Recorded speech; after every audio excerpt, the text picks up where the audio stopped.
Welcome to another Straight Up Tuesday tip. I'm 𝗤𝘃𝗃𝗀𝗁, licensed agent with Second City Real Estate. With me, as always, is Mark 𝗤𝘃𝗲𝗁, founder and owner of 𝗤𝘃𝗱𝗰𝗀𝗀. Mark, we took a week off from doing the Tuesday tips because we wanted 150 to land on an actual episode, but we're back, and it feels good to be back. Sorry, I'll let you go ahead, jump in. No, I usually don't get to talk at the beginning of these Tuesday tips, so I'm just excited to say anything. So go for it. Yeah, I know. I gave you a little lead in there, and you took it. I like it. All right, so with us today, if you guys remember, we had Jonathan Clem from Quality Builders on episode 76. It's a great episode about construction, about scaling, about rehabs, technology, and we're going to tie it into that a little bit with today's Tuesday tip. From Quality Builders, we have Bolanle Ogunmakin, and I think I got that right. And she's here to talk to us a lot of the different tools that they're using to scale at the way that they've been scaling that can be used regardless if you're an investor, a realtor, someone just looking to get into the industry. There's a lot of technology out there that can make life easier. So Bolanle, let's start with, can you answer the question, what are some of the tools that someone in the real estate industry right now today that's building a team should be looking at? Well, thanks for having me, guys. I've been listening to this podcast for a while, and it's great to finally be able to get on here and talk a little bit. So right now, what we're doing is when we're doing walkthroughs, we are recording our walkthroughs, a video walkthrough, and we're going over the project with the clients, and we're recording every aspect of the project. And we do this so that when we go back and we do an estimate, we can provide a more detailed and more accurate estimate. We also use 360 cameras and pan around so that when we're providing estimates, we're counting how many outlets, we're making sure that we're looking at the light fixtures, we're getting every single detail of that project so that we can provide a better and faster and accurate estimate. So quick question there. Where do you store everything? Like, is it on WeTransfer or Google Drive? Because those videos, if you walk a lot of properties, the space can add up, right? And the videos are not small. So where are you guys actually hosting all this? Because as you scale, that's a lot of bandwidth. Yes. So right now we are on a Google Drive. Eventually we might have to move it off Google Drive, but for now we're currently on Google Drive. Got it. And then is that access to everyone at Quality Builders? And then also if I'm a potential client, you'll give me access to just that specific folder. We could, yes. Yeah, we Got can share it with the client if they want it. Okay. What, and then how long do you keep these, right? That's something that Chris and I have struggled with is we walked something a year ago that it comes back around and we're like, I don't remember where this thing is. So we so far we haven't deleted any actually, which I'm not sure what that really means, but we do a lot of walkthroughs. But so far, I think we've increased our space on Google Drive so that we can still have space to do this. But I'd imagine that in the future, we're going to have to talk about which ones to delete and the process to start deleting or to move them elsewhere. For the 360s, are you using like a Matterport? Are you using Raycon cameras? Like what type of camera are you using to get there? Or are you just standing there with an iPhone spinning around in a circle? No, we're not doing that. We actually can't remember right now what we use, but we did buy a special camera, a 360 camera. That's what it is. So we bought a 360 camera that we just stand in one spot and kind of took a picture, duck out of the way, and have it pan around the room. Okay. So we're using that to get more accurate rehabs. What are some other tools though, whether it be internal communication, external communication, just keeping track of lead flow, marketing campaigns? There's so many different avenues here. I know you guys are kind of spearheading a lot of this. Talk to us a little about, go ahead and pick an avenue here and talk to us about some of the benefits of these tools that you're using. Definitely. So right now we're using HubSpot for lead management. So whenever we get a lead, we put it in HubSpot, and with the HubSpot, we have automation where once you put somebody in, they get an email welcoming them, and we're able to, whenever we're talking to the person, doing a walkthrough, we're sending it right back to HubSpot to keep a track of everything that we've discussed with the client. If we have a phone call, we're recording that on HubSpot so that everybody in the company has access to it and knows exactly what was discussed previously, just in case, the client calls again and you pick up the phone and you're like, oh, wait, I'm not really familiar with this project. Everything's on HubSpot, so we can just click in there, take a look, and be up to date very quickly with whatever's going on with a certain project. Another one that we use that we absolutely love is Builder Trend. So with Builder Trend, it's our internal and I guess external, because we also provide access to our clients. Builder Trend is wonderful. It helps to keep track of the projects. So with Builder Trend, we actually require our subs to upload daily photos of the job site, and we share these photos with our client in Builder Trend. So they have access to it. Once we have a process, once they come on as a client, we sign them up on Builder Trend, we send them an email where they can log in.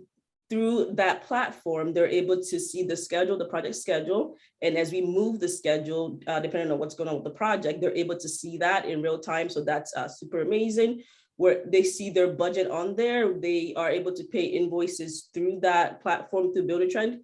And most importantly, they're able to see the progress, because it's not, most investors don't have time to go to their project daily to see what's been done at that project. So to eliminate okay, so what was done today, any progress on this, did the electrician come today? To eliminate that all of that, we just upload daily photos and we type something like super fast of like what happened that day.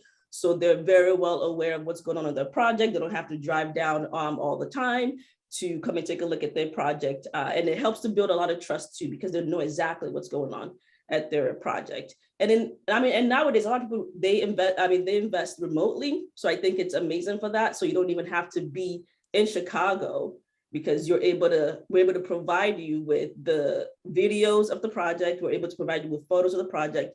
You know the budget, you know how much has been spent, you know how much you still have left to pay.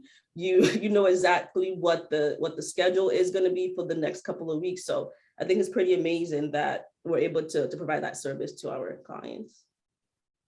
Got it. I'm going to go back to HubSpot real quick, because I've actually used that in a past life. If I remember correctly too, it incorporates into Gmail or whatever emailing tool you're using. Yes. So real important, like if you have like an acquisitions team, someone leaves, you have everything that was ever sent there, like just a data record. Yes. Or if you talked about pricing 4 months ago, like it's the entire company would have access to pretty much any communication with that client. So you can't be like, oh, so-and-so said this or whatever. Like it's all there. Like it's a record of truth. That's completely true. Yes. Definitely love that part of it. Yes. Once it's integrated, everything is on there, and there's no, well, he said, you said, do you remember? Like everything is on there. We're able to go in and we're able to take a look and read. So it's pretty amazing. Awesome. Any other tools you want to shout out here? Anything, whether it be communication, acquisitions, what are some other ones? Because a lot of our listeners are, younger crowd, probably like, oh yes, this makes a lot of sense. Let's listen. Let's get some insights. Okay. So we definitely use Slack internally to communicate with all of our team members. So if you're an investor and you have a team, it would be great to get on Slack. And you have different channels in Slack so for our Slack, we have many different channels. So we have one for invoices, payments. We have one for each project. So if there's anything specific to that project, we're all talking about it in one channel so that everybody's on the same page. We have one for marketing where we upload certain things for marketing. So it's been amazing to keep everybody on track. And because we all work on different parts of the company, it's always good to kind of just have like a overview of what's going on in another department. So if you're an investor, I definitely would recommend getting on Slack. There's a free program, I believe. There's a free version. Up to 10,000 messages. Yes, thank you. So it's amazing to have that platform to be able to just communicate with everybody at the same time. Everyone is reading the same thing. You're not checking text messages to see who said what. Everything is in one place. Yeah. Mark, anything to add there? I know you guys are, ginormous now and probably using the AppFolios of the world, but do you remember a day when you're using tools like this? Anything to add to our listeners here? Well, I think for us, one thing that's transformed us over time, and we started using it on the construction side originally, was Podio, and just being able to build that out.